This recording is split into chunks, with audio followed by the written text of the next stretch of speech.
Hey all, இன்னைக்கு வீட்டில் விருந்தாளி வரேன் அப்படின்னு சொல்லியிருந்தாங்க. ஸோ அவங்களுக்கு காலையில் எழுந்த உடனேவே சமைக்கிறதுக்கெல்லாம் ரெடி பண்ணியாச்சு. நான் காலையிலன்றது வந்துட்டு ஒரு 6, 7லாம் கிடையாது, ஒரு 11 மணி. 11 மணியே காலங்காத்தால அப்படின்னு சொல்கிறது கொஞ்சம் ஒரு மாதிரி தான் வியர்டாக தான் இருக்கும். ஆனால் காலையில் ஷிஃப்ட்டு முடிச்சுட்டு வந்து ஒரு 6 மணிக்கு தூங்கி 11 மணிக்கு எழுந்துக்கிற எனக்கு அது கொஞ்சம் விடிய காலையில் மாதிரி தான் ஃபீல் ஆச்சு. ஏன்னா நான் ஷிஃப்ட்டு முடிச்சுட்டு ஆஃபீஸ் போயிட்டு வந்து ஷிஃப்ட் முடிச்சுட்டு வரத்துக்கு கரெக்டாக 5 மணி. அதுக்கப்புறம் நான் இந்த ஃபேஸ் வாஷ்லாம் பண்ணிட்டு இந்த காலையில் பண்ணுற ஸ்கின் கேரெல்லாம் பண்ணி முடிச்சுட்டு தூங்குறதுக்கு ஒரு 6 மணிக்கிட்ட ஆயிடுச்சு. ஸோ நான் யூஸ்வலாக ஆஃபீஸ் போயிட்டு வந்தேன் அப்படின்னா கண்டிப்பாக ஃபேஸ் வாஷ் பண்ணி அந்த ஸ்கின் கேர் ரொட்டீன் பண்ணிட்டு தான் தூங்குவேன். அது வந்து டிஃபால்ட்டாக வச்சுருக்கேன். ஏன்னா மை அது இதுன்னு போடுறோம்ல, ஸோ அதெல்லாமே வந்து க்ளீன் பண்ணிவிட்டு தான் வந்து படுவேன். ரொம்ப ரேர் சினாரியோ ரொம்ப டயர்டாக இருந்துச்சு, தூக்கம் தள்ளுச்சு அப்படின்னா மட்டும்தான் அப்படியே போய் படுத்துருவேன். மற்றபடி ஃபுல்லாக க்ளீன் பண்ணிவிட்டு தான் போய் தூங்குவேன்.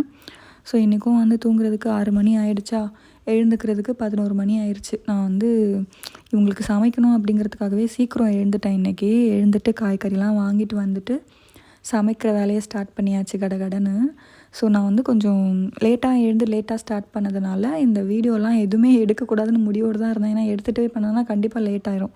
அப்புறம் அவங்க சாப்பிட வந்துட்டாங்க அப்படின்னா எதுவுமே பண்ணாமல் இருந்துச்சுன்னா ரொம்ப ஒரு மாதிரி கஷ்டமாக போயிடும். அதனால் வீடியோவெல்லாம் தூக்கி ஓரமாக வச்சுட்டு கடகடன்னு சமைச்சு முடிச்சாச்சு. நானும் அம்மாவும் சேர்ந்து தான் பண்ணியிருந்தோம். ஸோ அதனால் கொஞ்சம் சீக்கிரமாகவே முடிஞ்சிருச்சு. 1:32க்குலாமே வந்து எல்லா வேலையுமே முடிஞ்சிருச்சு. சமைச்சு பாத்திரம்லாம் கழுவி க்ளீனெல்லாம் பண்ணி வச்சுற வேலையே முடிஞ்சாச்சு.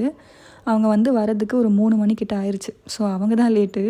நான் வந்து அந்த கேப்பில் ஒரு கொஞ்சம் நேரம் வந்து ரெஸ்ட் எடுத்துக்கிட்டேன். அவங்க வந்து சாப்பிட்டு முடிச்சுட்டு போகிறதுக்கே வந்துட்டு ஒரு 4:30 ஆச்சா.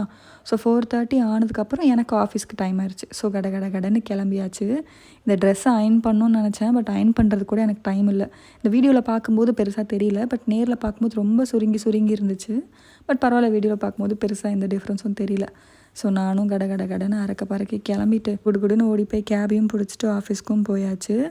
ஸோ என்னோடய நாள் இப்படி தான் வந்து ரெஸ்ட்லெஸ்ஸாக போச்சு. ஒரு மாதிரி மயக்கமாகவே சுற்றிட்டு இருந்தேன். தூக்க கலக்கமாகவே இருந்துச்சு ரொம்ப கம்மியாக தூங்கினதுனால. இன்னொரு வீடியோவில் மீட் பண்ணலாம் மக்களே. Stay tune. டாட்டா.